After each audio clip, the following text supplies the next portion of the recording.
Today's episode is brought to you by Sheath Underwear. More about them in just a bit.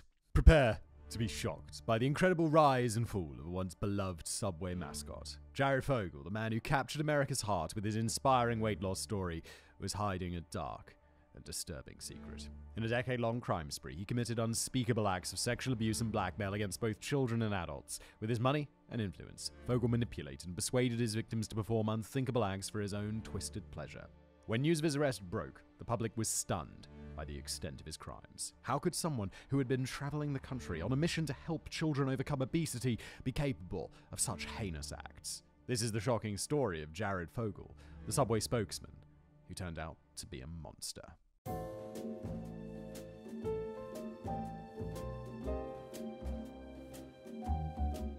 Hello everybody, welcome back to a brand new episode of The Casual Criminalist. This one, obviously, as you know from the little introduction there, Jared Fogle, the Subway dude, who turned out to be a bit of a pedo. I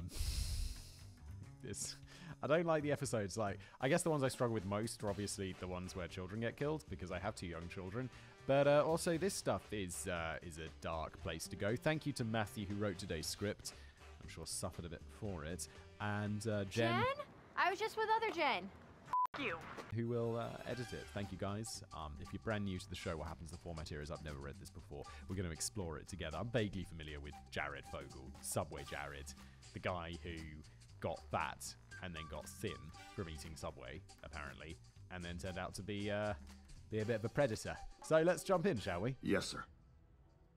A pedophile. Most Americans are familiar with the name Jared Fogle, either from his extremely successful career in the early 2000s as a television spokesperson with the restaurant Subway, or from the non-stop news stories that covered his crimes once they were revealed in the summer of 2015. Wait, is anyone... Sorry to interrupt so early in today's episode, but is anyone, if you're like Jared Fogle, word association, the first word out of your mouth is not, oh, he's the guy from Subway.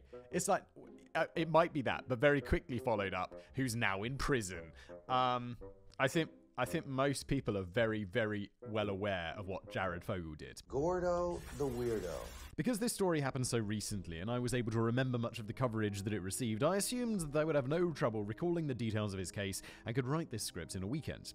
I was mistaken. As it turns out, many people, myself included, prior to diving into this project, are not aware of just how long and twisted his crime spree actually was. Not to sound too nonchalant about it, but I once believed that Jared Fogle was just another run-of-the-mill pedophile who got caught with illegal pornography and went to prison. However, I quickly learned that Jared's crimes were far worse than that. Oh god, I just realized all of these words that I've said so far, pedophile, pedophile, all this stuff. This video is not going to get very many views. Too late, my friend. Because it's going to get age restricted. But look, it's a video about Jared Fogle. I literally don't know what to do anymore, YouTube. Is it not important that we talk about this kind of crime and stuff? Maybe it's not, but I also feel like this is a part of culture and history and all of this stuff. It's not like I'm glorifying it. Jesus Christ. Anything but furthest thing from, right? I don't know what to do about that. But then I make these ones and they get like way less views. And I'm sorry, I'll stop complaining. I realize it sounds all very like, oh, poor Simon, poor Simon, poor Simon, and with all of his success. For at least a decade, Jared Fogle used his money and influence to persuade, abuse, and blackmail both children and adults into performing sex acts for pleasure, and he did so while prancing around the country on a campaign aimed at helping children overcome obesity. This is his rise and fall. A heavy start. Jared was born to parents Norman and Adrienne Fogle on August 23rd, 1977. He was a husky child who from an early age was content with a sedentary lifestyle. This alone is never good for one's health, but Jared also had an unhealthy obsession with food. As a teenager, he would consume roughly 10,000 calories per day, and by the time he reached adulthood, he weighed a whopping 425 pounds, which is approximately 192 kilos. That is a very, very large man. Also, 10,000... I recently found out that the average American eats something like 3,900 calories a day. Which kind of blew my mind, because I know you're supposed to eat, as a man, like 2,500. I have a sedentary lifestyle, so I eat, around 2,000 a day, maybe 2,100. And it just blew my mind that people, just regular lives, average American, eats twice as much food as I do. And I'm not, super skinny. I'm just a regular-sized dude. After graduating high school, Jared enrolled in classes at Indiana University Bloomington and moved into one of the college's many dormitories. While living there, Jared quickly found that his weight would force him to face many challenges that his peers would not. For instance, because he could not walk to his classes properly as everyone else did, Jared was forced to drive the short distance to them.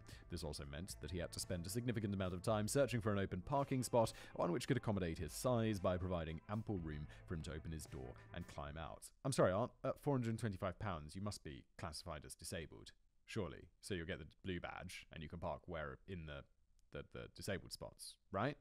When signing up for classes, Jared did not select courses based on his degree program, but instead based on which classrooms had chairs that he could fit into. One day, Jared's roommate, a pre-med student, noticed that his ankles were dangerously swollen and suggested that it could be edema, a condition that Google tells me is, quote, swelling caused by too much fluid trapped in the body's tissues. This condition is dangerous and can often lead to heart problems or even early death. Among his many other health issues, Jared also suffered a car accident around this time, falling asleep at the wheel due to catastrophically low energy caused by sleep apnea.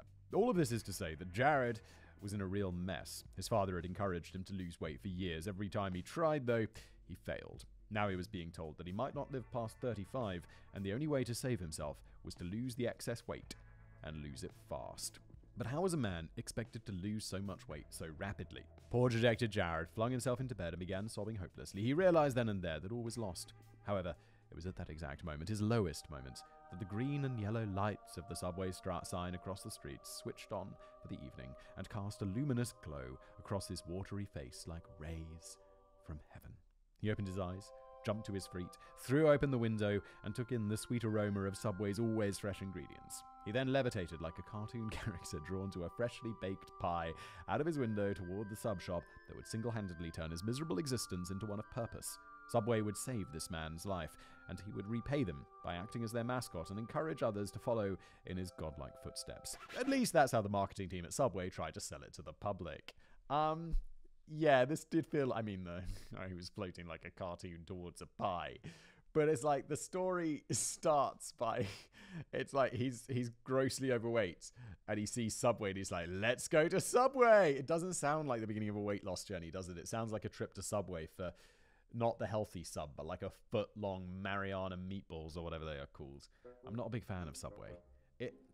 It's like, what was that other thing? Someone once told me, and I'll ruin them for you right now. Crunchy nut cornflakes. Is that an American thing as well, or just a British thing? It's like cornflakes. That must be a global thing. They're covered in like honey and little nuts, and I used to love these things. I loved them. And then I read it was literally some like offhand remark in the paper or something, and like. And the journalist was like, when you finally realize that crunchy nut cornflakes kind of taste a little bit like cardboard. And I'm like, what? What are you talking? Wait, what? And then the next morning I have my crunchy nut cornflakes and I'm like, oh my God, he's right.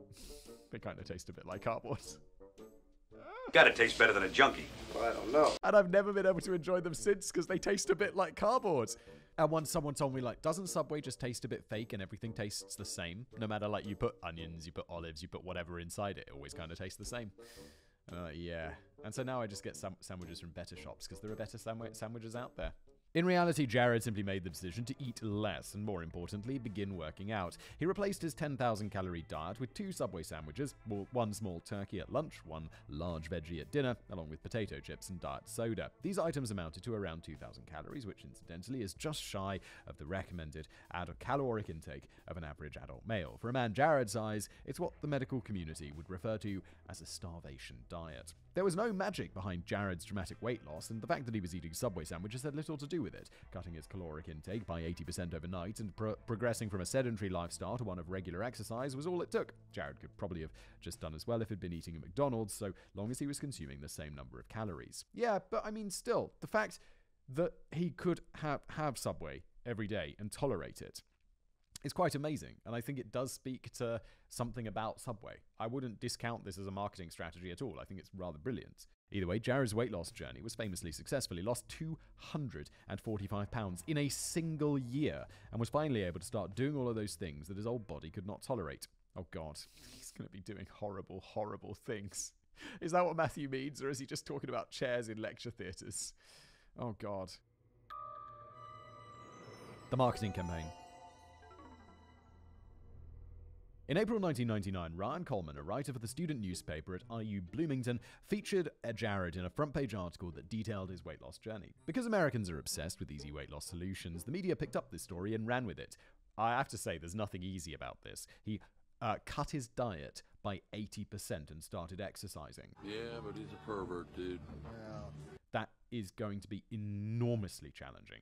Later that same year, Jared was featured in an article of Men's Health titled "Stupid Diets That Work." How is this a stupid diet? He cut his caloric intake by 80% and started exercise. I know it's a clickbait title, isn't it? It sounds like something I'd use on a video, to be honest. And then you'd be like, well, it's not that stupid, is it? But then am I going to change the title? No, because I want people to watch the content I make. Like I'm sure Men's Health wants people to buy their magazine. The article boosted Jared's story and practically demanded the Subway find some way to profit from his incredible journey. Matthew's put incredible in like quotation marks, like to imply like sarcasm. I genuinely believe this is an incredible transformation. The fact that he could do this is kind of amazing. And if the story ended here, I'd be like, Jared Fogle, legend weight loss dude. Rather than Jared Fogle, paedophile who's now in prison. At least he's probably keeping the weight off in prison, isn't he? Both from fear and also just crap, small portions, I guess. They can't feed you that much in prison, right? They're not going to be like, yeah, let's just give you like a big diet. It's probably going to be the bare minimum they need to feed you because American prisons are like a for-profit enterprise, right? Which is its whole special form of insanity. The person who kicked things into motion was Bob, Okwija. I'm sorry, Bob. I'm probably getting that wrong. Matthew's even left me a note. I have no idea how to pronounce this name. Thanks. A Subway franchisee and reader of Men's Health magazine who believed that Jared Fogle was the ticket to taking his store and Subway as a whole to the stratosphere. To do this, Bob pitched the idea to a local advertising agent, Barry Krause, who sent an intern to Indiana to investigate the possible lead. After interviewing employees of the Subway on campus and hearing them confirm with their own mouths that Jared comes in here every day, the ad agency was on board. Soon they reached out to Jared and he agreed to star in a local commercial that would change his life forever. The first ad in what would eventually become a series of over 300 national commercials that spanned 15 years. Premiered on January the 1st, 2000, it featured Jared walking in front of his home as a narrator declares, "This is Jared. He used to weigh 425 pounds, but today he weighs 180 thanks to what he calls the Subway diet." The ad then went on to explain how the diet works, and to satisfy the lawyers, this disclaimer was added at the commercial's end. The Subway diet, combined with a lot of walking, worked for Jared. We're not saying this is for everyone. You should check with your doctor before starting any diet program, but it worked for Jared. I love these like legal stuff. Terms and conditions apply, subject to status. What does subject to status even mean? Then this is like every British ad that you'll hear. It'll be like, sign up for the new Capital One card. I don't know why I'm doing an American voice, but like, sign up for the new Capital One card. And then at the end it'll be Subject to status, terms and conditions apply, see in store for details. Then you're like, what does any of... I understand terms and conditions apply, see in store for details, subject to status. What, my personal status? Like, the status of my current bank accounts? I guess that could make sense. But status? Anyway, let's just carry on. The day after the ad was released, Barry Krause was contacted by representatives from ABC News, Fox News, and USA Today. You know you're in a banger when that happens. They had all seen Krause's local commercial and wanted to do a story on the inspirational icon that was just beginning to emerge. In the following days, Subway marketing execs also contacted Krause to see if the commercial could be picked up and run nationally. Being the savvy businessman that he was, Krause said, absolutely, and the rest is history. As the commercials premiered nationally, Jared's fame was propelled to unforeseeable levels. He made an appearance on the Oprah Winfrey Show, was invited to be Grand Marshal at a Subway-sponsored NASCAR race, and even carried the Olympic torch as it passed through Indiana for the 2002 Winter Olympic Games, which were being held in Salt Lake City, Utah. Okay, so at first, when I saw this, when you hear this story, you're like, how the hell did Subway, everyone knows Subway, not vet. I guess maybe there aren't any crimes yet or anything. I guess that's why. But also, why didn't they vet him more thoroughly? Like, have a detective look into... I don't know. They probably don't go that far. But also, it started so small. It started with this one advert that just, the small local advertising agency for a franchisee is not going to do a background. Maybe they will, but they're not going to do a super thorough background check on this dude to make sure that he's not a pedo. But so you can see, and then Subway National pick it up. But at some point, surely you're like, Okay, there must be nothing suspicious yet, right? Seeking to milk the hype for all it was worth, Subway then began parading Jared around the country, where he made appearances at new Subway store openings, gave speeches on how to live and eat healthy, and presented his famous blue jeans to audiences. These blue jeans, which looked large enough to swallow the new skinny Jared whole, were featured in numerous commercials and became a symbol for Jared's weight loss success story. In 2002, South Park even created an episode around Jared called Jared Has AIDS. Note the spelling of the word AIDS. Yeah, it's not spelled like HIV/AIDS, but AIDS. The reason I was able to lose so much weight so quickly was that I got AIDS. Because that's the entire joke of the episode. He had AIDS as in he had help. By this point, everyone had already seen the commercials, which had been playing non-stop for almost 2 years, and this exposure was just icing on the cake. You know you've made it, Jared once said, when shows like South Park start parodying you. Jared will teach your kids to eat well. In 2004, after 4 years of successfully starring in Subway commercials and marketing himself as a health advocate, Jared Fogle attempted to branch out by founding the Jared Foundation, a non-profit with the goal of raising awareness of childhood obesity. I know where this is going. During this time, he traveled city to city and town to town to speak in front of children as young as 5 years old. Unfortunately, because of this, there is no shortage of photographs which show a smiling Jared surrounded by groups of young innocent children who are just happy to be taking a photo with a celebrity. To adapt to this new on-the-go lifestyle, Jared began living out of hotels, paid for by the money he made as Subway's golden boy. He drank expensive liqueurs, ate fancy foods, and at the height of his career was estimated to be pulling in $2 million per year, which is not bad for just being a spokesman. I guess it's going to be a pretty grueling schedule, like traveling around. Although he's traveling around the country for his foundation, not for, also the work, like opening the restaurants and stuff. So it's going to be pretty hectic. But also you're getting paid $2 million a year to just show up and smile. Stay away from him, looks like a weirdo. Now, we are all aware of where this story is headed. I spoiled it in the intro, so there's no point in beating around the bush. Jared Fogle is a pedophile. The fact is, as well known as the commercials themselves. However, one of the most interesting aspects of today's story revolves around Jared's relationship with a man named Russell Taylor. Russell met Jared at a bar the day before Jared was scheduled to deliver a presentation to a local elementary school. At the time, Russell was working with the American Heart Association, so he agreed to help Jared finish his new speech. The next day, Jared delivered the speech and loved the reception that it received. As a result of this collaboration, the two began spending time together. Before long, Jared was bringing Russell along on his speaking tour, and the two would travel to different cities, attend sporting events, meet with celebrities, and hang out at bars and strip clubs. Now, while strip clubs are not personally my thing, I won't judge you for visiting one occasionally. Yeah, I'm also, I don't really get strip clubs. It's just, I don't know. Maybe I'm just, I've got mates who are British, and like, there's definitely not the same like strip club sort of thing that I feel America has.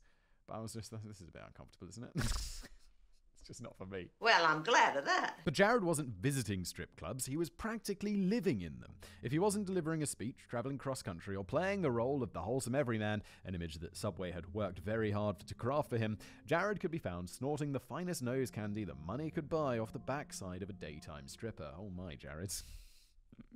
That probably also helps with the weight loss, doesn't it? In this way, and many others, the money was going to his head, and he was beginning to spiral out of control. He had a new body, he had wealth, he had a friend who understood him, and he wanted to live it up the way that few people ever get the opportunity to do. Jared was no longer content with living a normal, boring life. He wanted more sex, more booze, more drugs, more everything. I mean, yeah, okay. It's just all become a bit too much for him, hasn't it? As his tolerance for this lifestyle began to build, Jared and Russell started partying in backrooms, doing even harder drugs like smoking crack cocaine, oh my, and inviting strippers back to their luxury hotel rooms for group sex. Using Craigslist, keep in mind that this was back in the day when the site still hosted their notorious adult services directory. Call me naive, but I had no idea that Craigslist had that. I thought Craigslist was where you just sold your old crappy sofa. We're entrepreneurs. Jared was able to arrange sex in multiple cities along his tour route weeks or sometimes months in advance. He would email women who posted their contact information to get more details about them. They would reply with a picture of themselves along with a price, and the two would agree to meet at a time and place that was convenient for Jared. After having sex with them to ensure that they were not police officers conducting an undercover sting operation... Wait, what? Wouldn't you want to work out they were a police officer before? You solicited sex and it's like, wait, you're not a cop, are you? Too late, Jared. What? Jared was asked if they knew anyone else that wanted to join them in the fun. Most women did. However, Jared quickly amended his request by adding that he was looking for someone who looked younger or was young. Oh my god, I just figured it out. He's having sex with them, to work out whether they're a cop or not, so he can then ask them if they know anyone younger. Oh, dude. Since most of these women were only 18 or 19 themselves, Jared knew exactly what he was asking, and so did they. Jared offered to pay them a finder's fee if they could connect him with girls around the age of 16 or possibly younger. Because the world is horrendously messed up, many of these women were willing to assist him, and delivered him girls who were as young as 12. Jared then did what pedophiles do. I knew where this episode was going. I didn't perhaps realize how young, and also how quickly it would go from like, hey look, it's an inspirational weight loss journey, to like, yeah, then he became a pedo. Jared and Russell, BFFs forever. In 2009, Jared hired his new best friend as the director of the Jared Foundation, and their friendship ascended to the next level. Now, with Russell officially on the payroll, they were connected. Wait, he was just traveling around the country with him for free? I assumed like he was helping him punch up his speeches and stuff. They were just traveling around, just being homies? What the f***? Friends forever. Best friends forever. They were connected by business and pleasure, nearly inseparable. However, as I said in the previous section, Jared and Russell's relationship was about to take a more interesting and darker turn. Around this time, possibly because of the rampant drug abuse that he was subjecting his body to, Russell began to worry that someone was stealing from the Jared Foundation. Several items had recently gone missing, so to catch the thief, he installed hidden cameras around the Foundation's main office. Because Russell didn't know who to trust, he kept these cameras secret from everyone except for Jared. Almost as soon as they were installed, the cameras inadvertently captured footage of two underage teenagers, an employee of the Jared Foundation and her boyfriend, engaging in sexual intercourse inside the office. Jared was absolutely enthralled by this footage and requested, or likely demanded, that Russell not only send him the footage, but also install more cameras to capture even better footage. At first, Russell claims that he was hesitant, but he would later be persuaded to comply. Bro, at that point, you gotta be like, you got to talk to the police, right? Because you just got to go and be like, hey, do you want to look into this guy? And even if you don't know, maybe the police will be like, what are you talking about? And I don't think they would be like, what are you talking about? They'd be like, okay. And maybe they will, maybe they won't. But for your clear conscience, you need to grass your mate in. And I know he's your boss, and I know he's paying you, and I know he's your friend. But you got to. You got to. It's not right. At this time, the dynamic that Jared and Russell shared changed completely. Although Jared had originally treated Russell as a friend and an equal, Jared eventually dropped the nice guy persona entirely and began treating Russell as an inferior to boss around and degrade. I thought you were my friend. Mate, he knows you're a weirdo. He has that on you. What are you doing? Is Russell gonna be part of the downfall of Jared? That would be nice.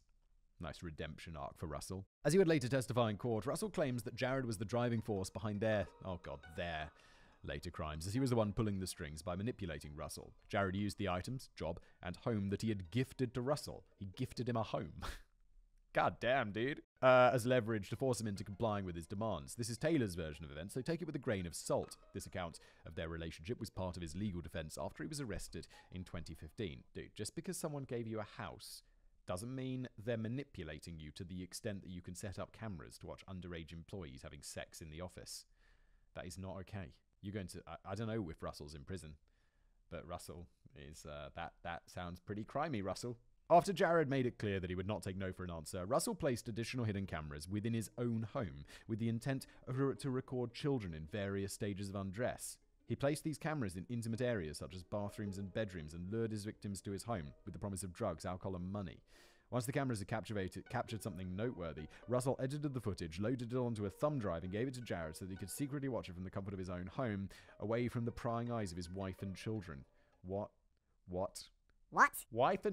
Wait, Jared's wife and children? He was a great family man. Matthew, you just mentioning this now? This sick dude has a wife and children? God damn, bro. Speaking of which, this is a good opportunity to mention that Jared was married and had 2 children of his own. Take those children away so quickly. In 2010, as Jared and Russell were traveling around the world on official Jared Foundation business and having sex with women in nearly every city they visited, Jared married his now ex-wife, Kathleen McLaughlin. Yeah, now ex-wife. Who would have seen that plot twist coming? She was a special ed teacher at an elementary school. As a side note, as we're on the topic of wives, you should know that Kathleen was not Jared's first wife, she was his second. In the early 2000s, Jared had been married to a different woman, a nurse named Elizabeth, but details of their relationship are scarce. The two divorced in 2007. One thing we do know is that she was granted a restraining order after revealing to a judge that Jared was dangerous and had a bad temper. I skipped over this first marriage because I didn't want to draw more attention than necessary to someone who obviously knew when to cut and run, but I am bringing it up now to highlight the fact that Jared was showing signs of bad behavior years before meeting Russell Taylor. Yeah, I'm always like, sometimes there's been a couple of times where writers have been like, and his daughter, and his son, and his cousin, and I'm like, and just naming them, and I'm like, no, these are innocent people who just happen to be related to a monster. Like, why would we bring them up by name? Because there's going to be while I might be like, oh yeah, of course, these people are completely innocent. Sins of the father are not the sins of the son. But there's going to be some weirdo on the internet who'll be like, are you Ed Gein's sister? I don't know if it wasn't Ed Gein or whatever, but and it was a long time ago. But still, just stop it. But still, we shouldn't do that. And I think this is exactly how it should be. Just like, there was this person, let's not talk about them anymore because it's they have nothing to do with this. Today's episode of the show is brought to you by Sheath Underwear. I'm wearing Sheath Underwear right now, and I did take them off to show you this pair, which I've never worn. I respect you guys too much for that. We'll keep this one, let's just call it the camera, the hero pair of underwear. Look, I don't know about you guys, but I'm one of these, underwear is either, it's, at least until I discovered Sheath, it was very, very rare to find a pair that is, just fits right, that isn't too tight. I hate briefs. That isn't too loose. Boxer shorts were my general preference, but they move around too much. And Sheath have come along and they've been like, well, we figured everything out. We've made the perfect piece of underwear. And I'm like, yeah, you have. Basically, it's got your manly needs in mind because it's got all these different pockets for your different manly parts. And let's just say the separation, the comfort, the holding is all very nice, and it's all just a bit of a better experience, really. Plus, Sheath now actually have the option. This isn't actually it. They haven't sent me this yet, so Sheath, get on that. But they now have mesh and bamboo options, which I didn't even know that. I had a bamboo towel once, which was really soft, which is kind of counterintuitive, right? Because bamboo you think is this hard cylindrical wood. But yeah, they now make underwear out of bamboo as well. Send me some of that Sheath, and I'll give you my opinion on it. Look, this Sheath underwear, just go check it out. I know it sounds a bit weird at first, but once you've tried it, you will love it. All you need to do, you can get 20% off your order. That's brilliant. Is go to sheathunderwear.com and use the promo code Criminalist, and you'll get 20% off. Again, sheathunderwear.com. Use the promo code Criminalist, and you'll get 20% off, and you also support this show. Brilliant. Thank you, Sheath. And now back to today's video. The abuse at Russell's house went on for years, and while the specifics are scarce... Oh, I'm sorry. So the cameras were set up at Russell's house. Why are kids getting naked in Russell's house? Would you like some of my candies? Weirdos, man. Oh, he was inviting them back with booze and stuff. Wait, Russell's doing this? I thought Russell was just the guy with the cameras. Wait. Oh, it was Russell. Oh, I thought Russell was just getting manipulated to do the tech work and stuff, but Russell's also up to some... Oh, God. You should know that dozens of girls as young as 14 were abused, and over 400 videos were produced in this manner. Jared himself refrained from participating in these acts as a futile way of separating himself from them, and as a result he was never caught on video. However, he was living vicariously through Russell's videos, and he would give him tips on how to lure victims and keep them quiet afterwards. Jared was so committed that he even went as far as to purchase better filming equipment for Russell so that the videos would be clearer and higher quality. Russell claims that the entire thing was forced upon him by his sadistic boss. However, I call bullshit on that. Most people couldn't do that with a gun pressed to the temple, but we're expected to believe that he participated in these depraved acts for years because he was afraid that he would lose his job and upset his boss. Yeah, that is your opinion, Matthew, and it is my opinion entirely as well. I hope that the courts reached that same opinion. No, I don't believe it, and spoiler alert, neither did the judge, but we'll get to that a little bit later. As this was happening, Russell also claims that Jared became increasingly demanding and went as far as requiring Russell to address him as daddy. When Russell needed something from him, Jared would ask, "What do you need daddy to do for you?" This is... I don't know why, because obviously this is all sorts of horrible stuff in it. But that's one of those things where it's just I just had a deep moment of uncomfortableness where you're like, just that. I can't quite describe the feeling when it's kind of, you feel like you're a little bit detached from your skin. I want to kill myself. Is that just me? Where you're like, oh, dude, that kind of feeling? And I don't know why I'm feeling it for that, but that just feels so fucking weird. Dude. Jared who? Never heard of him. Now, let's lighten the mood by talking about Subway for a moment, because legally speaking, Subway was not involved in any way with Jared's crimes, nor did they have any knowledge of what was going on.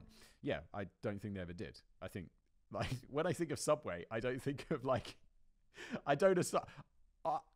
Subway have done a very good job of distancing themselves from this. Like, I'm not a particular fan of Subway, but it's not because of any of this, it's just because I don't think their sandwiches are very good.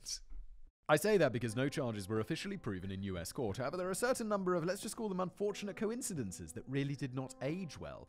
I think these are just going to be coincidences because I can't. Like, companies are not good. Like, companies are not good. They're not bad. We've discussed this before. They're just companies. They don't have souls. Neither do we, but you know what I mean. And I think if they knew about this, they would get rid of Jared very quietly and very quickly, because that coming out would be devastating for Subway's stock price. They must be a publicly traded company. They're huge. For instance, at the height of Jared's advertising campaign, the official Subway Kids website featured a game called Jared's Pants Dance, where children controlled a poorly cropped JPEG of Jared's famous oversized pants to catch Subway footlongs as they fell from the top of the screen. That is just a coincidence. I mean, I don't read too much into that. And what was Jared like? Hey, hello there, Subway web developers. I want you to put my trousers in a game. Like, no, that's not what happens. In addition to this, between 2008 and 2013, Subway sponsored many Little League baseball events where Jared would show up to encourage children to stay active. During one of these events, a Subway promotion known as the Subway Design Tour was announced, which allowed children to design custom baseball patterns and submit them online for charity. These baseballs, sometimes referred to as Jared's Balls, were transported around the country to different Little League games where parents and kids alike could all get a good long look at Jared's balls. That's just another coincidence. They toured Jared's Balls all around the country and even had them shipped to celebrities so that they could be signed. Once Jared's Balls had taken him as far as they could, they were auctioned off so that the proceeds could be put towards the Little League Urban Initiative. Now, I know what you must be thinking. These situations are humorous and unfortunate considering the circumstances, but they prove nothing. That's exactly what I'm thinking. In fact, if Subway did know or suspect something about Jared's sexual inclinations, the last thing they would want to do is draw any sort of attention to themselves, be it through humor or otherwise. However, there are several serious first-hand accounts that allege that Subway's involvement goes deeper and paints a much more sinister picture of the situation. Really? I am so skeptical. Let's go. So I hope that you enjoyed this little moment of regrettable marketing, because things are about to get even darker. As I said, Subway maintains to this day that the higher-ups of the company were unaware of Jared's misdeeds until he was arrested in 2015. This is in spite of the fact that dozens of witnesses with first-hand accounts claim otherwise. What? I am about ready to have my mind blown, to be honest, and about to use the word allegedly so many times, I hope. In 2008, Jared began having an intimate relationship with the Subway franchise owner, Cindy Mills. Cindy, who would not come forward to the press until 2015 out of fear for her own safety, revealed that Jared had disclosed to her the nature of his sexual interests. He bragged to Cindy about the fact that he'd engaged with sexual acts with girls between the ages of 9 and 16 during a trip to Thailand. After telling her this, he requested that she arrange for Jared himself to have sex with Cindy's underage cousin. What you... How do you bring that up? Dude! Instead of going to the police, Cindy attempted to stop Jared by revealing his acts to an advertising manager at Subway on 2 separate occasions. However, Subway executives vehemently deny having any record of these conversations. Advertising manager at Subway. That's not an exec. So that advertising manager, I don't know. It's one of those things where it's like, I feel the executives at the company. They know at some point this is going to get blown open.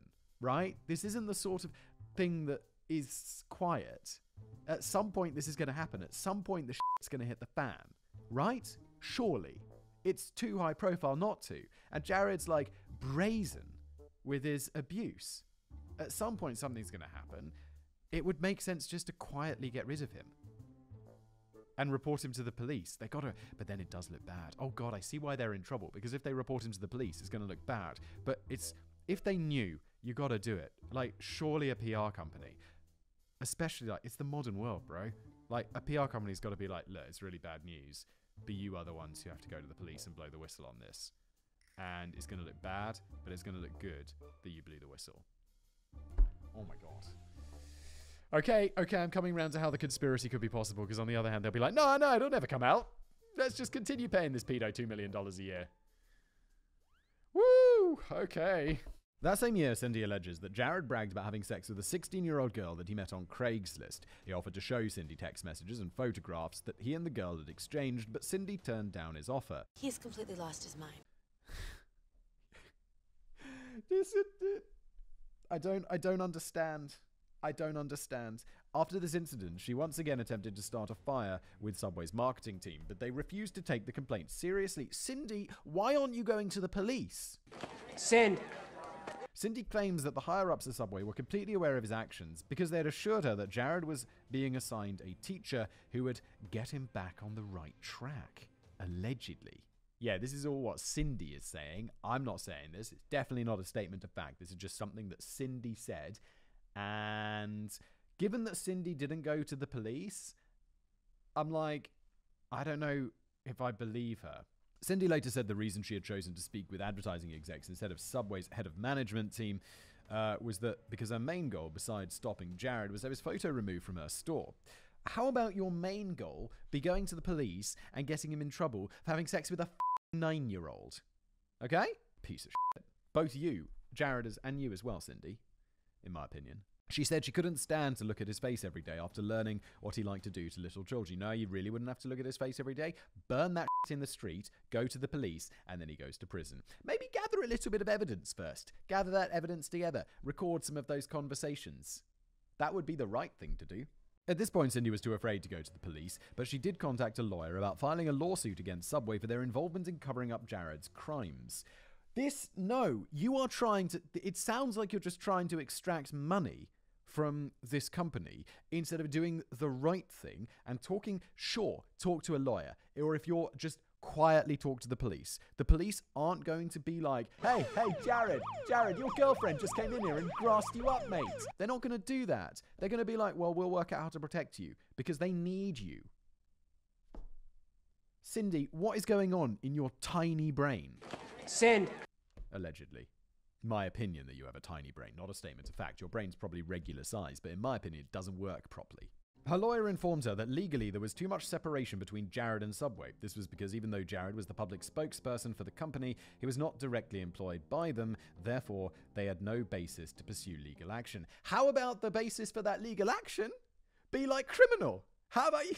I'm going to stop banging it home about how much she should have gone to the police because everyone knows my opinion is probably getting a bit tired.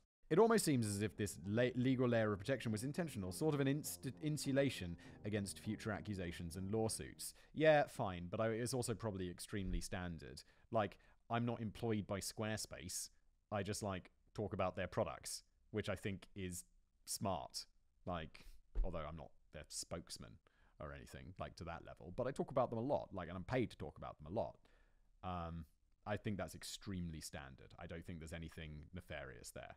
Another similar account came from a lawsuit filed in 2016 by Jared's now ex-wife, Catherine McLaughlin, in which she claimed that Subway received at least 3 separate reports regarding Jared's sexual activity with children, yet they did not report anything to law enforcement. The suit named 3 entities: Doctors Associates, Inc., Franchise World Headquarters, LLC, and the Subway Franchisee Advertising Fund, and asserted that Subway put its own financial interests ahead of protecting children by failing to adequately investigate the claims. She and her attorney also claimed that, just as Cindy Mills had said, Jared had a Subway-appointed sponsor to help him correct his pedophilic behavior. Yeah, that's going to work.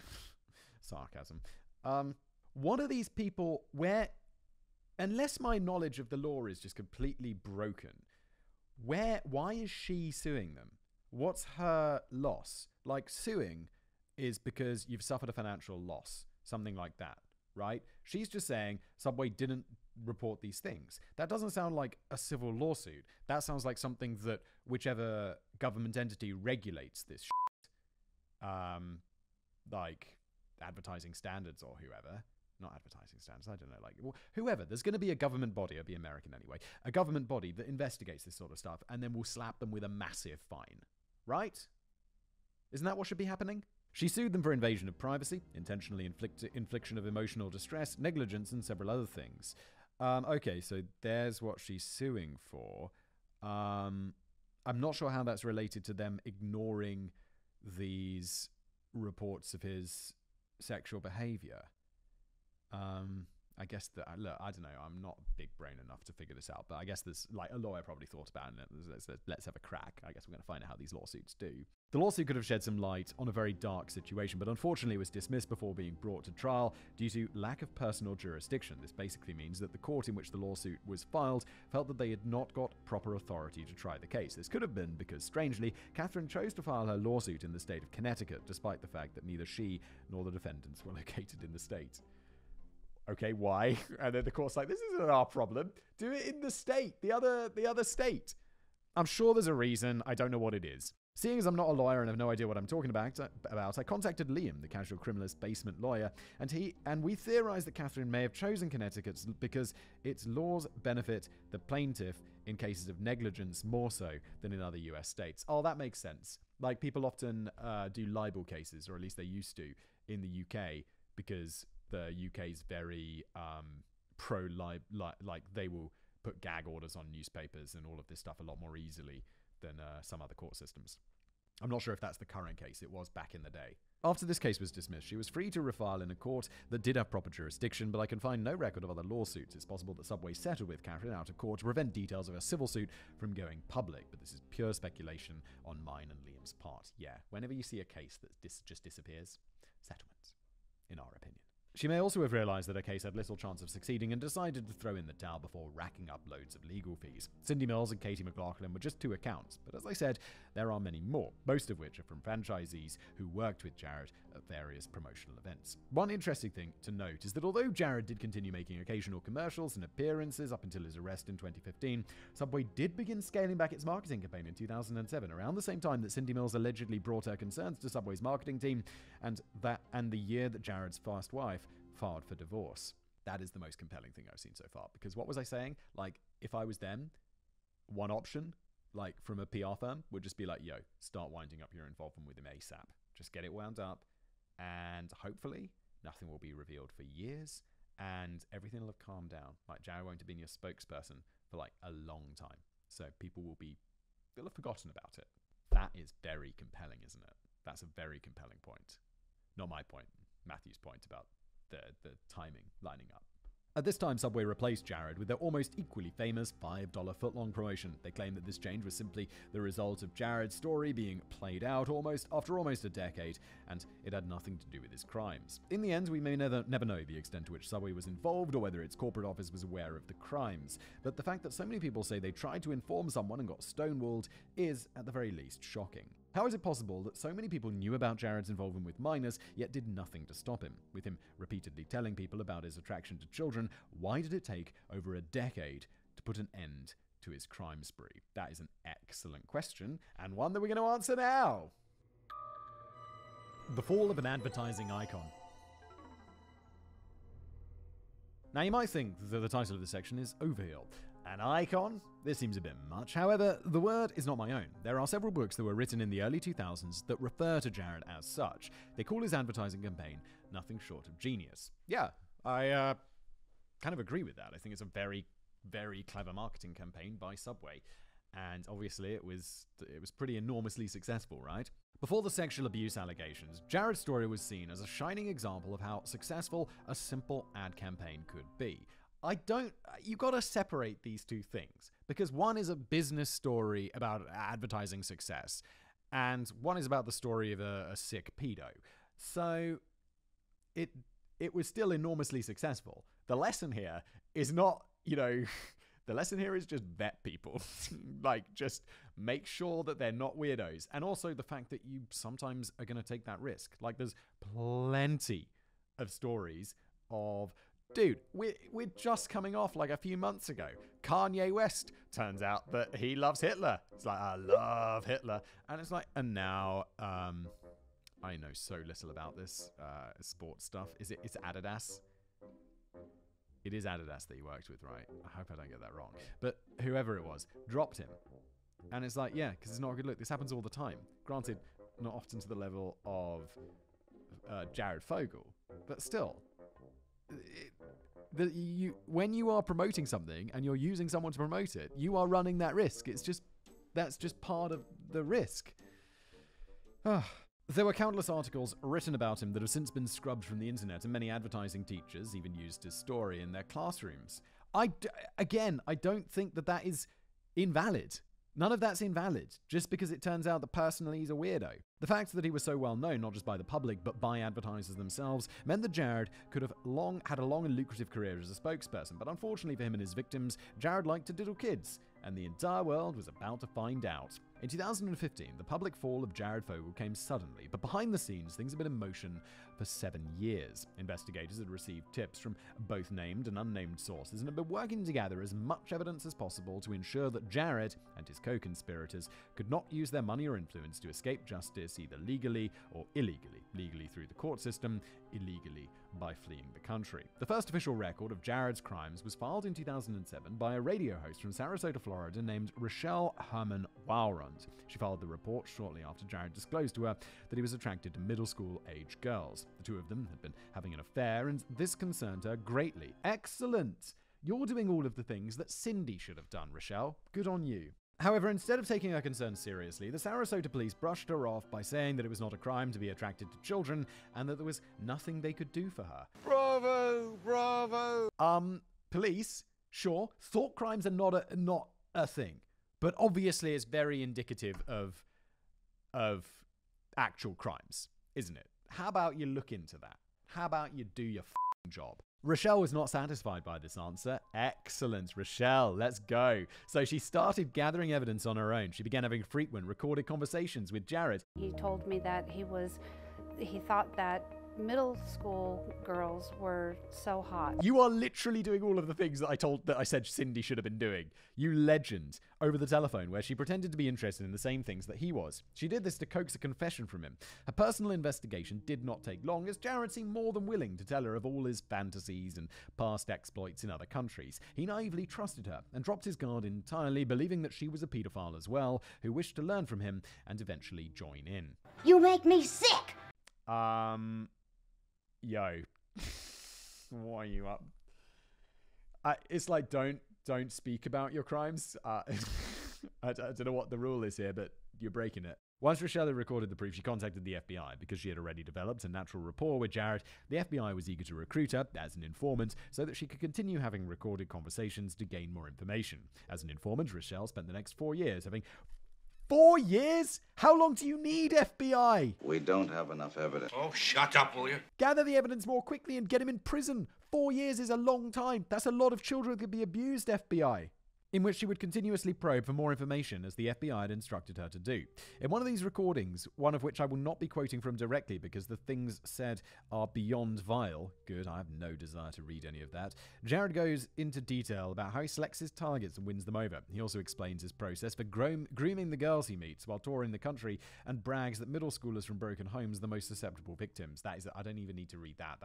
During one of these conversations, Jared expresses his desire for Rochelle to take part in his fantasies and requests that she place a camera inside of her own children's bedrooms. 4 years? These conversations with Jared, which lasted for over 4 years, took their toll on Rochelle. I don't know how much the FBI pays you as an informant, Rochelle, but if it's not millions of dollars a year, this is too much. In her own children's bedrooms? What the is going on? She said that after speaking with him, she needed time alone to calm down because she couldn't even bear to be near her own family. She was disgusted with herself and with the entire situation. Rochelle, you are a hero. What the FBI are doing, dragging their feet on this, or whatever is taking them so bloody long, they're the ones that we should have an issue with. She even had recurring nightmares that would cause her to wake up screaming into her own pillow. Years later, during an interview with Dr. Phil, Rochelle stated, "I'm removing myself from who I am and embracing an imaginary person. I had to be 2 separate people in order to continue on with this investigation." The Dr. Phil show is the epitome of trash TV, but the episode featuring Rochelle is undeniably heartbreaking and near impossible to watch. I wanted to be clear where this information came from, but you should know that I myself felt dirty after listening to these recordings and do not recommend that you seek out either the interview or the recordings, as they are horrible beyond any description that I care to give. Unbelievably, after everything that Rochelle had put herself through, the FBI still claims that it was not enough. It's literally him confessing on recordings. What more do you need?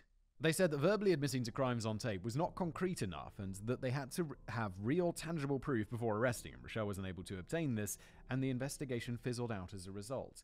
How How incompetent. This is the FBI. You're supposed to be the ones where everyone, is like, oh yeah, yeehaw state police or whatever, or city police. And then it's like, in these casual criminalists, the FBI gets involved and I'll start rubbing my hands together because it's like, hell yeah, let's go FBI. You're the competent ones. You're like Mulder and Scully. Like, how about when a woman does 4 years of work gathering all of these recordings? How about you go out and find the actual evidence? How about you do your job rather than relying on Rochelle with her 2 kids and the emotional trauma that she is not set up to deal with because she's not a trained FBI agent? How about you do that bit? F*** you. FBI, open up! Sorry. I was about to say I got unreasonably angry, but I don't think there's anything unreasonable about that. F*** you. Do your job. An important note, the FBI claims that Rochelle's recounting of a personal investigation is not true, and they never worked with her on this case. Oh, shit. What? Do you know yet which one of us is the bad guy? However, I personally cannot see any reason that she would lie and put herself through years of mental anguish, if not to stop him. I've heard the recordings. I know they exist, and you can hear the pain in her voice as she speaks to him. Why isn't someone Freedom of Information that? What? Is that not what Freedom of Information Act does? Wait, someone let me know in the comments. Because I'll pay for that. Like, we've done Freedom of Information Act stuff before for this. Is there a reason that Matthew wouldn't do it or ask me about it? Like, and that now I feel like I should have couched my words more carefully. Because if the FBI are saying, we never had this, I mean, that does throw enormous doubt onto it, because that level of incompetence seems like, honestly, this is the first time that I've been like, FBI, like normally it's like, police do your job, FBI get involved. Like I said, I rub my hands together in glee. To see this level of incompetence from the FBI was truly shocking, which makes me think there might be some truth to them never having got this, because I can't believe that they would have such levels of incompetence. It's the FBI. It's Mulder and Scully. It's all the good when you watch the cop shows. They're the super competent ones, where all the super smart people go and they don't earn loads of money. They just want to be like bad guy catchers. I love that shit. Some people have also suggested that Rochelle was complicit in his crimes because she did not come forward to the public until after his arrest. However, I remain unconvinced. To me, this seems like another case of sloppy police work, only this time it was the FBI instead of the local police force. I kind of differ with you there, Matthew. It just doesn't, like I said, I don't feel like there's often this level of incompetence from the FBI. Okay. The arrest of Russell Taylor. While the FBI and police were seemingly doing everything in their power to not arrest Jared Fogle, investigation into Russell Taylor was quickly materializing. In 2015, an anonymous woman came forward to report that Russell had forwarded links to her of a website that hosts videos and photographs depicting bestiality. She also said that Russell had bragged about visiting Thailand for the purposes of having sex with underage girls. This unnamed woman, who was a longtime friend of Russell and his wife Angela Taylor, was shocked to hear these admissions. She was, however, even more shocked when Russell requested to use her farm to produce films of himself engaging in sexual acts with one of her horses. Oh my lord. After this conversation, the woman phoned the police and turned over the text messages. They questioned her about Russell Taylor and quickly learned that he worked for the Jared Foundation and that he and his wife were both swingers. The woman stated that Russell, with the blessing of his wife, had been attempting to form a sexual relationship with her after the death of her husband. Somehow, Randall believed that bragging about his sexual prowess with animals and children would be enough to coax her into the bedroom. Your brain is broken, mate. If that's what you like, what are you thinking? The police were flabbergasted and very curious to see how deep this rabbit hole went. Days later, with a warrant in hand, Russell's home was raided by the authorities. During their search, they discovered the hidden cameras along with hundreds of homemade videos that showed children as young as 9 being abused and changing clothes inside the home's bedrooms and bathrooms. Russell claimed that the cameras were in place to monitor the children to ensure that they were not having sex or stealing, but the police equally refuted this claim by pointing out that the clips on the computer had all been edited down to show the parts where the children were changing clothes or showering. On May the 4th, 2015, Russell Taylor was arrested and charged with 7 counts of producing child pornography and 1 count of possession of child pornography. 2 days later, while housed at the Marion County Jail, he attempted suicide, but was unsuccessful. As the months rolled on, and Russell and his attorneys began to paint the full picture for Judge Tonya Walton Pratt, they told a tale that was far too common with child abusers. Russell himself was a victim of child abuse. Which, I mean, this is one of those things where it's like, this sucks for him.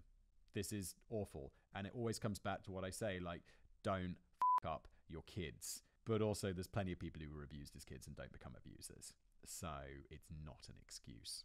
During a psychological evaluation, which was administered to determine if Russell was fit to stand trial, Russell revealed that he himself had been repeatedly molested as a child. He claimed that his neighbor assaulted him many times between the ages of 5 and 8, and that this abuse had warped his mind and caused him to see children and animals as sexually desirable. His neighbor's son, who was older than Russell, but also still a minor, had also participated in these acts. A lot of weirdos in this neighborhood. Russell says that his neighbor and his neighbor's son were not the only abusers in his life. By the age of 18, he had had sex with 5 or 6 adult women. Besides sexual abuse, Russell was also physically abused by his mother. She would beat him with switches, shoes, belts, and anything else that was within reach. His neighbor also threatened to physically harm Russell if he ever told anyone what was happening to him. Russell and his defense team then went on to draw a direct parallel between his reliance on his abusive mother and the relationship that Russell had shared with Jared Fogle.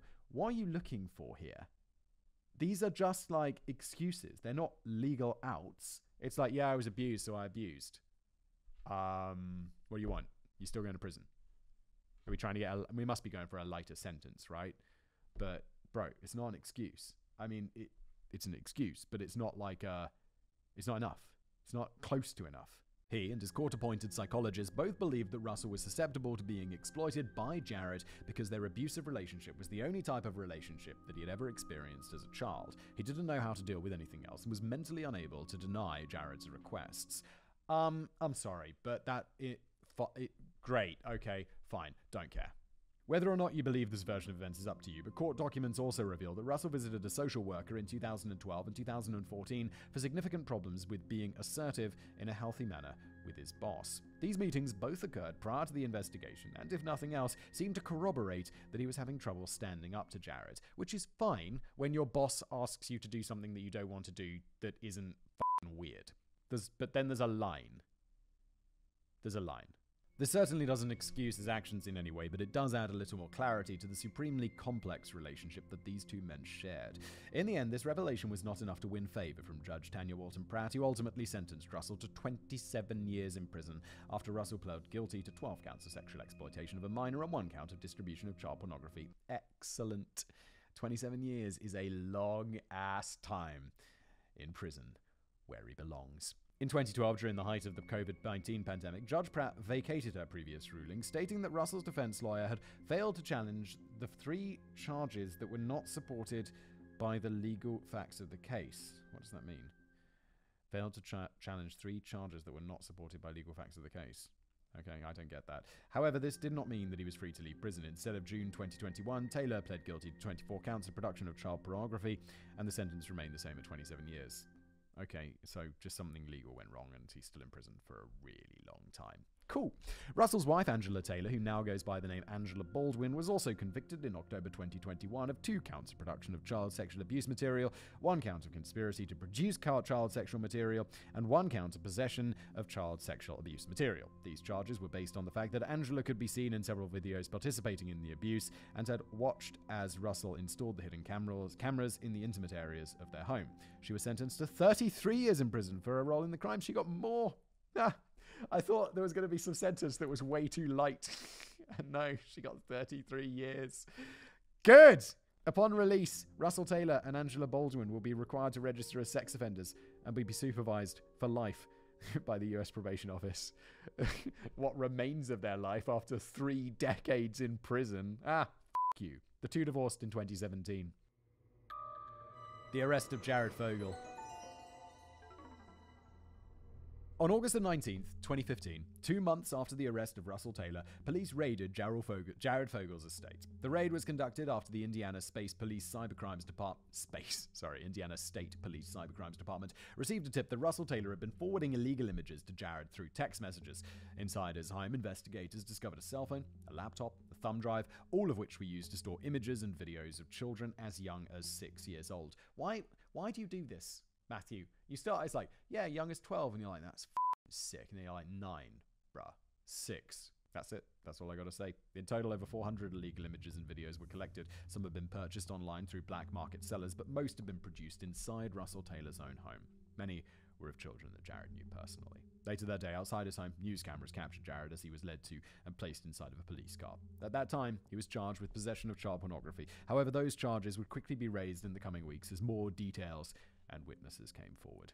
Almost immediately, Subway terminated their contract with Jared and began distancing themselves from him. They pulled every ad, banner, and promotional pamphlet from stores and scrubbed their website of any mention of him. In November 2015, approximately 4 months after his arrest, Jared Fogle pled guilty to distribution and receipt of child pornography, as well as traveling to engage in sexual contact with a minor. The latter was based on a trip to the Grand Plaza Hotel in New York City, where he met and had sex with a 17-year-old escort. Court documents also reveal that he corresponded with multiple sex workers online who he hoped could arrange meetings between himself and underage girls while traveling through cities on his speaking tour. Richmond, Virginia, Kansas City, Missouri, and Las Vegas, Nevada were all named in these documents. The evidence against Jared was irrefutable, and new witnesses were coming forward every day. So instead of forcing the court into a lengthy, futile, and media-frenzied trial, Jared instead chose to throw himself at the mercy of the court and beg for leniency. As part of his plea, Jared's defense team requested a 5-year sentence. Yeah, right.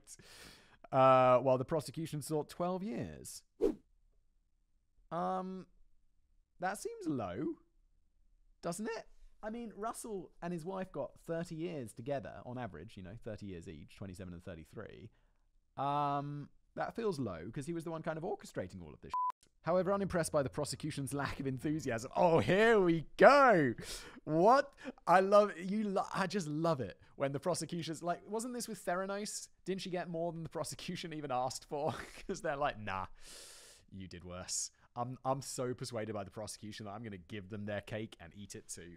However, unimpressed by the prosecution's lack of enthusiasm, the judge stepped in, overruled them both, and handed down a 15.5-year sentence. That was 3.5 years more than was requested. This meant that Jared would serve at least 13 years before being eligible for parole on March the 24th, 2029. He was also ordered to forfeit $50,000 of personal assets and pay $1.4 million in restitution to 14 unnamed victims, the highest amount ever awarded to victims of sex trafficking in the Southern District of Indiana. Excellent. How much money does Jared have? Because can't we take it all away and give it to his victims? Because what's he going to do? I guess he can spend it in prison, right?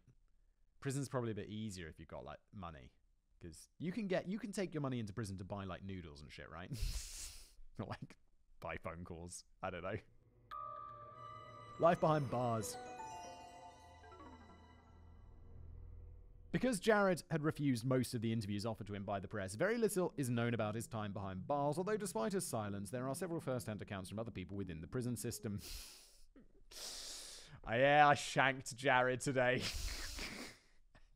These reports are sure to thrill and excite fans of mob justice who feel that 15 years for destroying the innocence of countless children is not enough. I have to say that for all I hate this guy, prisons should not...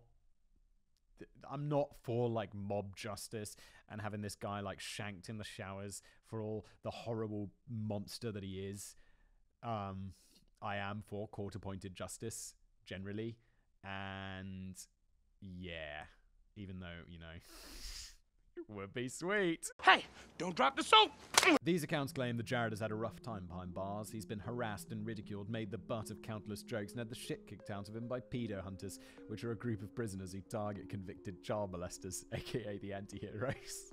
In one interview, a former prisoner revealed that Jared had been purposefully housed with a cellmate who had a nasty hatred for pedophiles. The cellmate proceeded to quickly send Jared to the infirmary multiple times shortly after his arrival. It's like, shall we send him back in with John on release from the infirmary? Yeah. During this miserable time in prison, Jared attempted to appeal his case several times using a variety of tactics. In one filing, he claims that the judge had no legal basis by which to sentence him because Jared was a sovereign citizen and that his actions were beyond the jurisdictional bounds of district courts. Isn't the sovereign citizen people who are just like, I'm not subject to the laws of the country because I don't believe the country exists? It's like, I got news for you, mate. It does.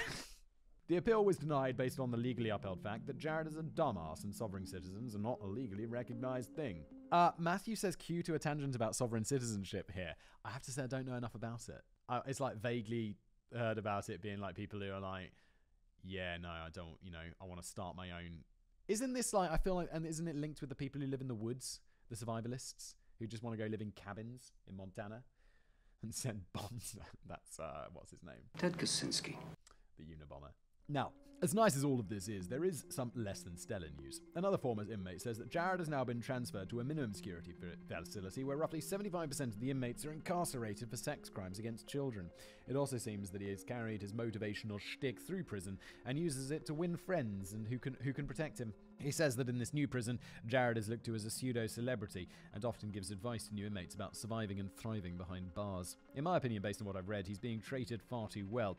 He has reportedly obtained a certificate in culinary arts and he's eating good, working out, cooking, not a care in the world. Yeah, we've swung far too far. Like, I'm not up for him being beat up by his cellmate every day, but I'm also not up for him getting a certificate in the culinary arts and not having a care in the world. He should have many cares in the world. Many. More concerningly, Jared continues to downplay his crimes. In a handwritten letter sent by Jared from prison, he refers to his crimes as a stupid mistake and says that he royally screwed up. Mate, that does not cover it. And that's illustrated by the fact that you're in jail for a decade and a half. For some reason, the way the last line is phrased pisses me off no end. Screwed up is what you say when you miss your ex and have to backtrack 20 minutes through rush hour traffic, not molest dozens of children. Jared also thinks that his crimes can be put behind him because he says that he wants to learn from his mistakes to become a better person and that he's looking forward to restarting his life and continuing every moment with his family who have stood by and supported him. Okay, really, that surprises me. I will remind you that whatever family he is referring to is certainly not his wife and children, as she divorced him almost immediately after his arrest and his kids will be not allowed to see him until they're at least 18. Yeah, and then they'll probably be like, no thanks, at least I hope. Oh, I can't speak for them. I can't speak for the complexity of that, I'm sorry. While reading this letter, it's hard not to get the impression that he laments the death of his career more than he does his crimes, and to me, that's a hard pill to swallow. Making things somehow even worse, Jared reached new lows when he filed a lawsuit seeking damages against the parents of one of his underage victims. What? The victim, simply known as Jane Doe, was one of the girls who was awarded damages. She received $100,000 of the $1.4 million, citing that Jared had caused her lasting emotional distress. As a teen, she had fallen into the trap of drugs and alcohol and was suffering from depression and self-harm and struggled with suicidal thoughts. After Jared was sentenced, the girl's parents, referred to as BT and JT, filed a civil suit requesting an additional $150,000 in compensation to pay for their daughter's therapy. Jared countersued, claiming that it was their bad parenting that led to their daughter's destructive behavior. What a jerk. Yeah, that's it, Jared. That's what's doing it. It's not the molestation, it's the bad parenting. You f***ing idiot, in my opinion. The countersuit claims that BT and JT had failed to supervise her properly throughout her teen years. Yeah, it's the fault of the parents. Off. And that her divorce and the messy divorce was the cause of her real I'm just done with that. Personally, I don't have anything to say about this. I'm just disgusted. Yeah, dude. Bruh. Reactions. It goes without saying that sex crimes against any children are horrendous, regardless of who you are or how many, if any, children you have. But for the parents whose children not only knew of Jared Fogle, but also had interacted with him, it was an incredibly frightening time. To fully understand the anger that so many people felt toward Jared Fogle, you need to put yourself in their shoes. Imagine how it must have stung to find out that Jared Fogle had met and interacted with your children, the ones you're responsible for protecting. They shook his hand, posed for photographs, looked up to him the way innocent and trusting children do, and all the while, he was hunting for his next victims. Since so many American children grew up having the term stranger danger beat into their skulls for the first decade of their lives, it felt impossible to believe. Jared wasn't a stranger. He toured the country and ran a non-profit dedicated to helping children, not hurting them. It may sound incredibly naive considering that you are listening to a true crime show, but parents saw it as a betrayal of the fundamental trust they place in the institutions that safeguard their children. Schools had failed to recognize him for what he was, the police had failed to stop him, and those who came forward with stories of corporate cover-up to protect profits and brands was just the icing on the cake of infuriation. If there's one bright spot to end this story on, it's knowing that Jared will certainly have a difficult time when he gets out of prison. The internet doesn't forget, and the name Jared Fogle is infamous. Plus, even if he does change his name, grow a beard and move to Alaska, he'll still have to report for mandatory probation for the rest of his life. Someone will be watching him very closely until the day that he dies, which is exactly what needs to happen, because we should watch these people. Like, let's just put a chip under their skin or a GPS tracker in their bones, because there's no end. Like, they're mentally not right, and they have to be monitored forever. That's where I'm ending today's episode. Thanks for watching.